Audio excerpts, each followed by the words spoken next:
जय माता दी दोस्तों, कैसे हैं आप सब दोस्तों। सभी ग्रहों का प्रभाव हमारे जीवन पर अवश्य देखने को मिलता है।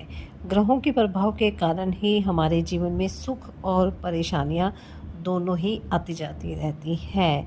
ज्योतिष शास्त्र की अगर बात करें कि हर एक ग्रह व्यक्ति की कुंडली में शुभ और अशुभ दोनों ही भाव में विराजमान होते हैं और ग्रहों के इन शुभ और अशुभ चाल का प्रभाव हमारे जीवन पर पड़ता है। तो इस वीडियो में हम चर्चा कर रहे हैं शनि की साढ़े साती के बारे में, जो मकर राशि पर चल रही है और शनि की साढ़े साती का अंतिम चरण चल रहा है। तो इस अंतिम चरण के बाद ये चरण कब समाप्त होगा, यानी साढ़े साती कब समाप्त होगी और उसके बाद का जो समय है वो कैसा रहेगा, और ये मार्च 2025 तक का जो समय बचा है साढ़े साती का, इस दौरान शनिदेव का क्या प्रभाव मकर राशि के जीवन पर रहेगा और कौन से उपाय करना बेहतर रहेगा, इन्हीं सब बातों के बारे में इस वीडियो में हम चर्चा करने वाले हैं। तो आगे बढ़ने से पहले आप सबसे निवेदन है कि अगर आप मेरे चैनल पर पहली बार आए हैं तो मेरे चैनल को सब्सक्राइब जरूर कर लें। तो चलिए बात कर लेते हैं शनि की साढ़े साती का ये जो समय है मार्च 2025 तक, वो मकर राशि वालों के लिए कैसा रहने वाला है। शनिदेव 29 मार्च 2025 तक कुंभ राशि में यानी अपनी मूल त्रिकोण राशि में विराजमान रहेंगे। उसके बाद वो 29 मार्च से वो मीन राशि में प्रवेश कर जाएंगे और जैसे ही शनिदेव मीन राशि में प्रवेश करेंगे तो मकर राशि से शनि की साढ़े साती पूरी तरह से समाप्त हो जाएगी। तो दोस्तों, शनि की साढ़े साती से तो आप अच्छी तरह से वाकिफ़ ही हैं, शनिदेव से भी आप अच्छी तरह से वाकिफ़ हैं, क्योंकि अक्सर हमारे मन में शनिदेव को लेकर एक गलत धारणा ही बनी हुई है कि शनिदेव हमेशा हमारे अंदर भय पैदा करते हैं। शनिदेव को लेकर हमारे मन में जो नेगेटिव धारणा बनी हुई है, वास्तव में शनिदेव ऐसे नहीं है, क्योंकि हमारे कर्मों के अनुसार हमें फल देते हैं, इसलिए उन्हें कर्म फलदाता भी कहा जाता है। अगर हम अच्छे कर्म करते हैं और हमारी कुंडली में शनिदेव मजबूत स्थिति में है तो हमें अच्छे फल ही मिलते हैं, हमें परेशानियों का सामना नहीं करना पड़ता है। लेकिन अगर कर्म गलत है, गलत कार्य करते हैं, गरीब ऐसा लोगों को परेशान करते हैं, तो इन सब वजह से शनिदेव हमें दंड भी देते हैं। अगर आप अनुशासन प्रिय हैं तो शनिदेव आपके अंदर कष्ट सहन करने की एक अद्भुत क्षमता भी देते हैं। और शनिदेव जो मकर राशि के राशि स्वामी है, और एक राशि स्वामी एक माता पिता की तरह काम करते हैं। जैसे कोई भी माता पिता अपने बच्चों को गलत रास्ते पर नहीं जाने देना चाहते हैं, गलत कार्य करते हैं तो उन्हें दंडित भी करते हैं, इसी तरह शनिदेव भी मकर राशि वालों के लिए हमेशा एक माता पिता की तरह ही कार्य करते हैं। अगर आप गलत रास्ते पर चलेंगे तो वो आपको अवश्य रोकेंगे, सही राह पर चलने की सलाह भी देंगे, आपके अंदर एक गंभीरता भी लेकर आएंगे कि आप अपने जीवन में सफलता प्राप्त करें, आप अपने कार्यों को पूरा करें, आप अपने बड़ों का सम्मान करें। और यही सब सिखाने के लिए जो साढ़े साती का समय होता है उसमें यही परीक्षाएं आपकी ली जाती है। इसलिए साढ़े साती को लेकर भी अपने मन में ये नेगेटिविटी बिल्कुल ना लेकर आए कि बस हमारा बुरा ही बुरा होगा, क्योंकि अंतिम चरण है और अब मार्च 2024 में शनिदेव राशि परिवर्तन कर लेंगे, तो अब कुछ ही समय बचा है कि शनिदेव की साढ़े साती भी पूरी तरह से समाप्त हो जाएगी और जाते जाते तो शनिदेव आपको बहुत कुछ देकर जाने वाले हैं। जाते जाते शनिदेव आपको अपने उस हर कार्य में सफलता दिलाएंगे जो अभी तक रुके हुए थे, जो काम अभी तक आपके बिगड़े हुए थे वो धीरे धीरे पूरे होते हुए नजर आएंगे। शनिदेव आपके आत्मविश्वास को काफ़ी मजबूत बनाने वाले हैं, समाज में आपका मान सम्मान बढ़ाने वाले हैं। आर्थिक दृष्टिकोण से ये जो समय है ये आपके लिए काफ़ी अच्छा रहने वाला है। अचानक से धन लाभ के योग इस दौरान बनेंगे। कारोबारियों के लिए भी समय काफ़ी बेहतरीन साबित होगा। नौकरी में भी तरक्की और मान सम्मान की प्राप्ति होगी। सभी कार्य आपके जल्द से जल्द पूरे हो जाएंगे। अब आप ये समझ लीजिए कि जितना आपको परेशान शनिदेव कर सकते थे वो समय जा चुका है, क्योंकि काफ़ी समय साढ़े साती का समाप्त ही हो चुका है, कुछ ही समय बचा है और अब जो समय बचा है उसमें शनिदेव आपको अच्छे रिजल्ट ही देंगे, क्योंकि जो परीक्षाएं ली हैं उनका रिजल्ट तो आपको देना ही है।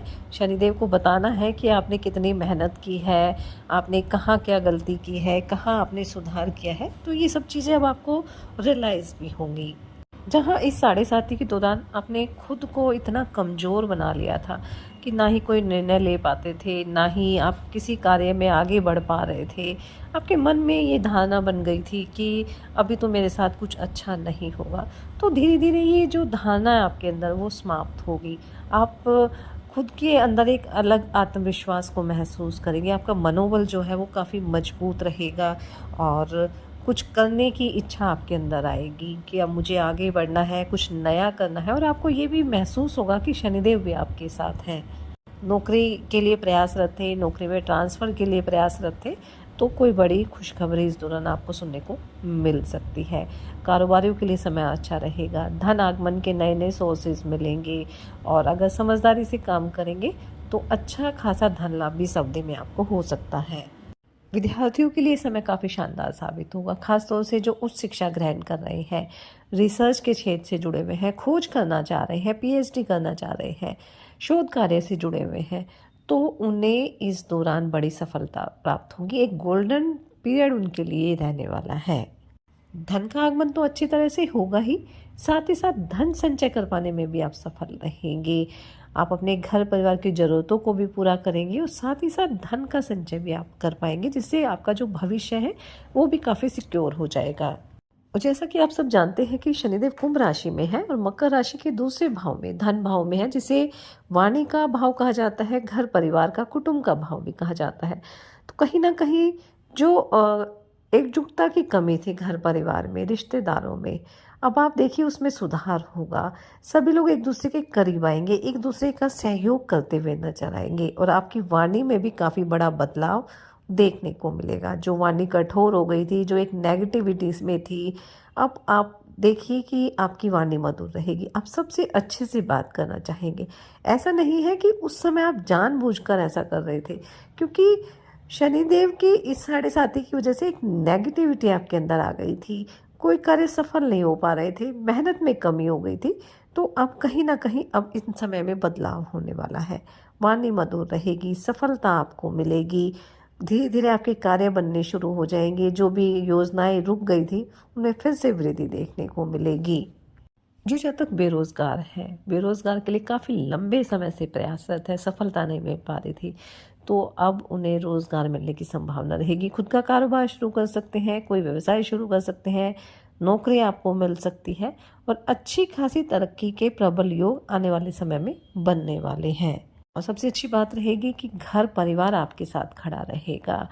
आपको जिस समय ये महसूस हुआ था कि मैं अकेला हूँ, मेरा घर परिवार मेरे साथ नहीं है, किसी ने मेरा साथ नहीं दिया, तो अब आप देखिए कि सभी लोगों के विचारों में बदलाव आएगा। सब आपके आसपास नजर आएंगे, आपकी बातों से प्रभावित होंगे, क्योंकि आपके अंदर भी एक अलग ही आकर्षण रहने वाला है, एक अलग ही छवि आपकी बनने वाली है।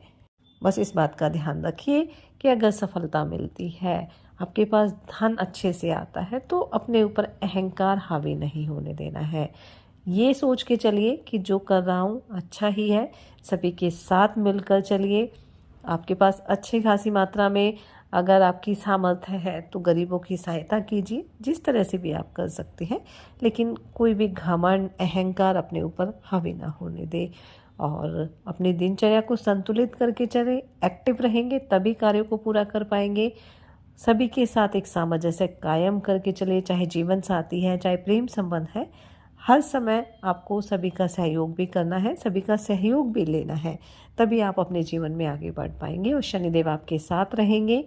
बस अब परीक्षाओं का समय ख़त्म है, आने वाला समय काफ़ी शानदार साबित होगा, इसलिए इस समय का फ़ायदा उठाएं ज़रूर। मेहनत करें, अपने प्रयास जारी रखें, ईमानदारी के साथ मेहनत करें, आगे बढ़ते रहें, आपको सफलता अवश्य प्राप्त होगी। साथ ही शनिदेव से संबंधित उपाय दान अवश्य करें। छोटे छोटे उपाय होते हैं जो जनरली मैं आपको वीडियो में बताती रहती हूँ कि शनिवार के दिन शनिदेव से संबंधित चीज़ों का दान करें, छाया दान करें, पीपल के पेड़ के नीचे सरसों के तेल का दीपक जलाएं, शनि मंत्र का जाप करें और हनुमान जी की आराधना नियमित रूप से करें, हनुमान चालीसा का पाठ करें। ऐसा करने से शनिदेव की कृपा दृष्टि आपके ऊपर सदैव बनी रहेगी।